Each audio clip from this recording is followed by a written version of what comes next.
تنہائیاں سوارے تاکہ رسوائیاں نہ ہو۔ علامہ ابن الجوزی فرماتے ہیں کہ واللہ میں نے دیکھا کہ ایک شخص نماز روزے کی کثرت کرنے والا کم گو سادہ طبیعت اور سادہ لباس میں ہوتا ہے، مگر دل اس سے دور بھاگتے ہیں اور دلوں میں اس کے خاطر خواہ قدر نہیں ہوتی۔ اور ایک شخص سجے دھجے لباس والا، کوئی خاص عبادت اور خشوع بھی نہیں، مگر دل اس کی محبت میں کھینچے چلے جاتے ہیں۔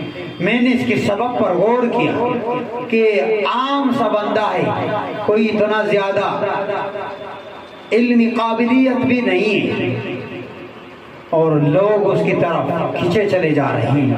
تو میں نے اس کے سبب پر غور کیا، فرمایا دیکھا کہ یہ تو تنہائی ہے کہ جو اپنی تنہائی کو سنوار لیتا ہے تو اس کی خوبیوں کی خوشبو چہار دانگ عالم میں چہار سو پھیل جاتی ہے اور اس خوشبو کے اسیر لوگ ہو جاتے ہیں۔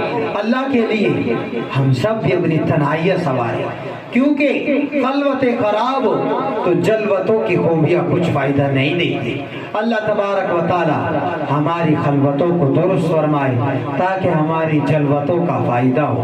اللہ تبارک و تعالی ہمیں اپنا خوف عطا فرمائے، اپنی محبت عطا فرمائے۔